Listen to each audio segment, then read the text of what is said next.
Hey guys, so it's a fantastic day. I'm pumped, excited. Yes, I have energy using ketones, and I always got the business. Okay, so today we're going to go over a couple concepts, but let's get right on to it. So we're going to talk about the old recipes. Yes. The recipes that drive me nuts. Now, when I first started doing the ketogenic diet 5 years ago with no refeeds on carbohydrates, none, I was going carb replacement fantastic. And it was kind of fun. But then, whew, that's a lot of work. Now I'm a busy girl. It's busy. Not like a bee, but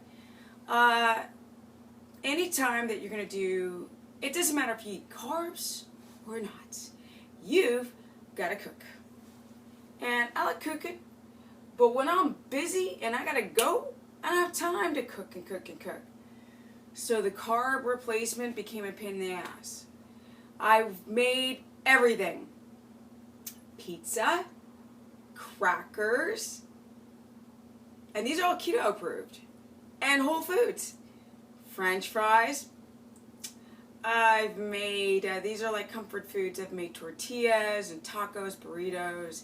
I've made muffins and bread and cake and cookies in different flavors and ice cream and breakfast sandwiches and pasta without using the shiitake noodles crap. I've made chili. All of these are like comfort foods. I've made a lot.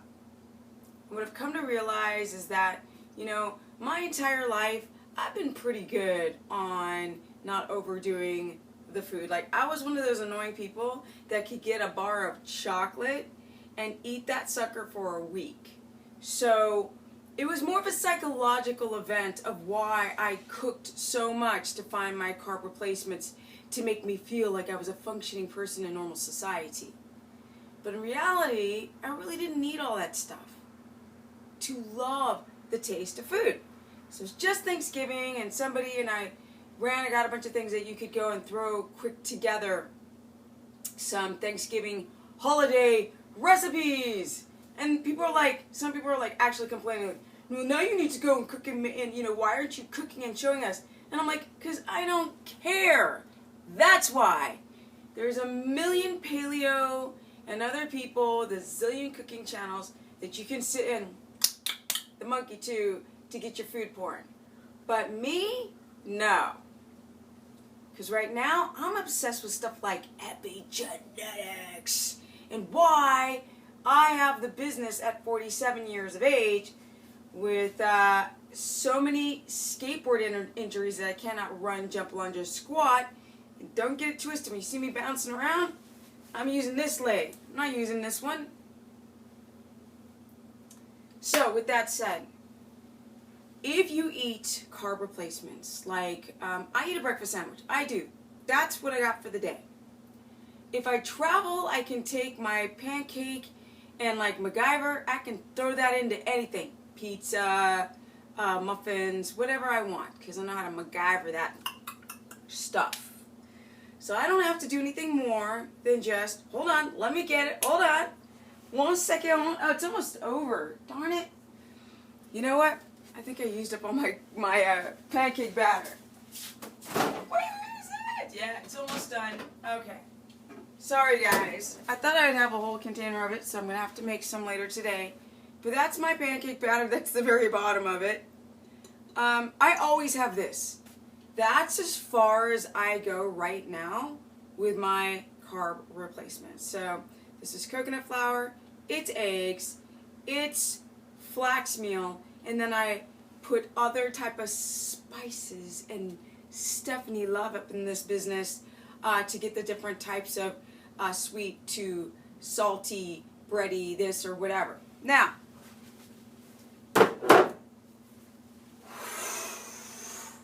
other than that, I don't care. I really want to become more connected to what real food actually tastes like. And everyone's like, oh my God, don't you feel like you're missing something? I'm like, no, don't you think you're missing real food? Do you know what it's like to have energy every day? Do you know what it's like to have such mental clarity because your brain loves fat? It actually is a fatty brain. Very fatty. Over 80% fat our brain is. The fact that you can keep your serotonin and your melatonin and your dopamine receptors nice and in balance, there's no way that I miss any of that stuff, because I know what it tastes like, I know what it feels like, to taste real food. But here we go. You guys have to be careful. If you have food addictions and you try to drive ketogenesis and you're digging online for the recipes to make all the carb replacements, you're going to find really weird things like Swerve, which is a sweetener, chemicals like Splenda. You're going to find things that have hidden sugars in it. You're going to find things with almond flour in it, tapioca, all this crap to make it glued and stick together like a actual carb, wheat type of carb that you guys might, pray tell, never get over your addiction. You never really learn what it's like to taste real food. And every time I meet someone who's picky with their palate, they're overweight. Because they are addicted to the foods that give you a serotonin bump, and then it crashes, and then you're depressed, and you're overweight, and you're insulin resistant. So what I suggest for you guys to do is do not run towards the carb replacements. Learn what it's like to taste real food again. I don't understand what the big deal is.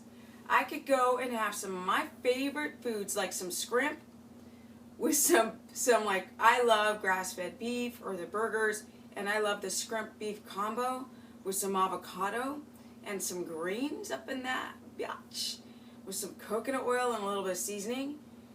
And I'm freaking good. Like, I don't want anything else. And every time I eat out with friends and we're at a restaurant, their food looks so disgusting. Like, all the rich colors of the food are gone because they're blasted either with this beige color carb or blasted with cream sauce. Whereas my food still looks very colorful and very, very whole.